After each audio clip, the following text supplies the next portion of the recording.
எம்ஜிஆர் ஜெயலலிதா பாணியில விஜய் போறாரா? அதாவது நம்ம முதல்வர் விஜய் அவர்கள் பதவியேற்றதுக்கு அப்புறம் முதல் ஆன்மீக பயணமா எங்க போயிருக்காருன்னு பாத்தீங்கன்னா, கர்நாடகா மாவட்டத்துல இருக்கிற உடுப்பி டிஸ்ட்ரிக்ட்ல இருக்கிற கொல்லூர் மூகாம்பிகை கோயிலுக்கு தான் போயிருக்காரு. அப்படி அந்த கோயில்ல சிறப்பம்சங்கள் என்ன, அந்த கோயிலோட வரலாறுகள் என்ன அப்படிங்கிறத ஒவ்வொன்றா பார்க்க போறோம். அப்படி அரசியல் தலைவர்கள்ல இருந்து சினிமா ஸ்டார்ஸ் வரைக்கும் எல்லாரும் இந்த கொல்லூர் மூகாம்பை கோயிலுக்கு படையெடுத்து போறதுக்கு காரணம் என்ன பார்க்கலாம்.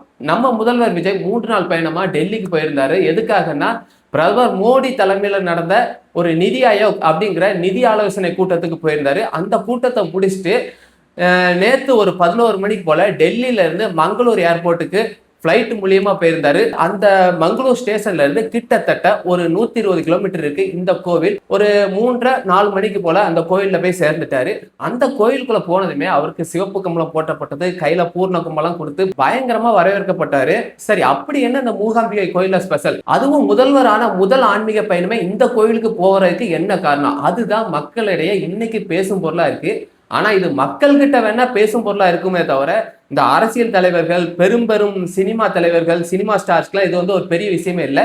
ஏன்னா அவங்கெல்லாம் அடிக்கடி போயிட்டு வர்றதா சொல்றாங்க. சரி, இந்த மூகாம்பிகை கோயில் எங்க இருக்குன்னா, கர்நாடகா ஸ்டேட்ல உடுப்பி டிஸ்ட்ரிக்ட்ல மேற்கு தொடர்ச்சி மலைகளான குடசாஸ்திரி அப்படிங்கிற மலை அடிவாரத்துல அந்த சௌடாம்பிகா அப்படிங்கிற ஒரு ஆற்றங்கரையோரத்துல தான் இந்த கொல்லூர் மூகாம்பிகை கோயில் அமைஞ்சிருக்கு.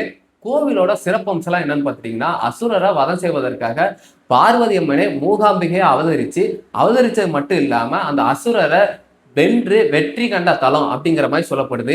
இந்த ஒரு காரணத்தினாலையும் எதிரிகளை அழிக்கணும்னு நினைக்கிறவங்க இந்த கோயில்ல போய் வழிபடுறாங்களாம். எப்படி திருச்செந்தூர்ல அசுரனை அழிச்சு முருகர் ஆட்சி செஞ்சாரோ அதே போலதான் அசுரரை அழிக்க அவதாரமா எடுத்த தலமா இது இருக்குது. அது மட்டும் இல்லாம இந்தியாவிலே சுயம்புலிங்க வடிவில் இருக்கிற ஒரே அம்மன் இந்த கோவில்ல தான் இருக்குதாமா. அந்த லிங்கத்துல ஒரு ரேகை இருக்கான். அந்த ஒரு ரேகையோட ஒரு பக்கத்துல பார்வதி, லட்சுமி, சரஸ்வதி 3 பேர் இருப்பாங்களாம். மறுபக்கத்துல 30 தேவர்களான சிவன், விஷ்ணு, பெருமாள் 3 பேரும் இருப்பாங்களாம். அதாவது ஒரு பக்கம் 30 தேவிகள், இன்னொரு பக்கம் 30 தேவர்கள். இந்த 6 பேரும் சேர்ந்து ஒரே லிங்க வடிவில் இருக்கிற ஒரே தலம் இந்த கொல்லூர் மூகாம்பிகை கோயில்ல தான் இருக்காங்களாம். அப்போ இந்த 3 தேவிகள் கொடுக்கக்கூடிய கலை, செல்வம், சக்தி, அது மட்டும் இல்லாம சிவன், பெருமாள், விஷ்ணு இவர்களுடைய அருளும் கிடைக்கிறதுனால ஒரே லிங்க வடிவத்துல 6 கடவுள்கள் இருக்குது. இந்த ஒரு லிங்கத்தை நம்ம வணங்குறதுனால இந்த 6 கடவுள்களோட சக்தி நம்மளுக்கு கிடைக்கிறதுனால இது வேற எங்கேயும் காண கிடைக்காத ஒரு தலமா இது பார்க்கப்படுது. தமிழ்நாட்டில இருந்து முதல்வர் விஜய் தான் ஃபர்ஸ்ட் இங்க போயிருக்காரான்னு பாத்தீங்கன்னா, நான் ஃபர்ஸ்டே சொன்ன மாதிரி எம்ஜிஆர் ஜெயலலிதா பாணியில் விஜய் போகிறாரா அப்படின்னு நம்ம வச்சிருக்கோம். இதுக்கு என்ன காரணம்னா, 1984ல எம்ஜிஆர் குண்டடிப்பட்டிருக்க மத்தியில அமெரிக்கா நாட்டுல போய் பயங்கரமா சிகிச்சை நடந்துட்டு இருந்துச்சு அவருக்காக.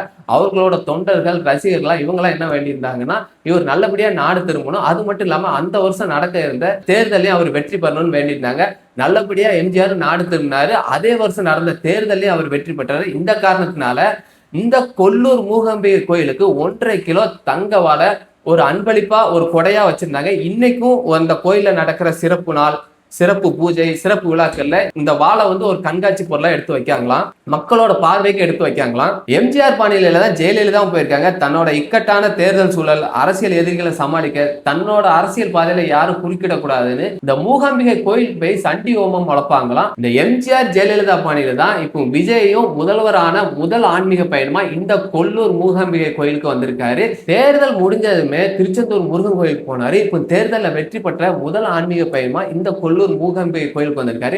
இந்த 2 தலமே பாத்தீங்கன்னா அசுரரை அழித்த இடம் தான். ஆனா இது தமிழ்நாட்டோட அரசியல் தலைவர்களோட ஃபேவரட் தலம் மட்டும் இல்ல, இது இந்தியாவில இருக்கிற எல்லா மாநிலங்களோட தலைவர்களோட ஃபேவரட் இடம் தான். அது மட்டும் இல்லாம கர்நாடகா சிஎம் ஆன டி.கே. சிவகுமார் வந்து இங்க அடிக்கடி போயிட்டு வருவாராம். சரி, எம்ஜிஆர், ஜெயலலிதா, விஜய் இவங்க மாதிரியான அரசியல் தலைவர்கள் தான் இங்க போயிட்டு வருவாங்கன்னு பார்த்தா அது கிடையாது. இவங்களை தாண்டி சினிமா ஸ்டார்ஸ் இவங்களும் நிறைய பேர் போயிட்டு வருவாங்களாம். அதாவது இளையராஜாலாம் பாத்தீங்கன்னா வருஷத்துக்கு ஒரு வாட்டி கட்டாயமா அந்த கோயிலுக்கு போயிட்டு வருவாராம். அது மட்டும் இல்லாம ஜேசுதாஸ் வருஷம் அவரோட பிறந்தநாள கிட்டத்தட்ட 40 வருஷமா அவரோட பிறந்தநாள இந்த கோயில தான் கொண்டாடுறாராம். அங்க சரஸ்வதி தலம்னு ஒண்ணு இருக்குமா, அங்க போனதுமே ஒரு பாட்டு பாடுவாராம் இந்த வருஷம் இந்த கோயில்ல. சரி, அப்படி எல்லாரும் இந்த கோயிலுக்கு படையெடுத்து வழிபடுறதுக்கு என்ன காரணம்? நான் முதல்ல சொன்ன மாதிரி தான் அம்மனே அவதாரமா எடுத்து அசுரனை வதத்த இடம் தான் இது. 2வது, ஆதிசங்கரே ஸ்ரீ சக்கரத்தை பிரதிஷ்டையா செய்து வழங்கி வந்த அம்மன். 3வது முக்கியமான விஷயம் என்னன்னா, அம்மனோட காது இந்த இடத்துலதான் வந்து விழுந்ததான். அதனால நம்ம எந்த வேண்டுகோள் வச்சாலும் அம்மனோட காதுல நேரடியா போயிடுமா. இது நல்லபடியான வேண்டுதலா இருந்தா நம்ம கேட்ட வரம் உடனடியா கிடைக்கும்னு ஒரு ஐதீகமும் இருக்கு.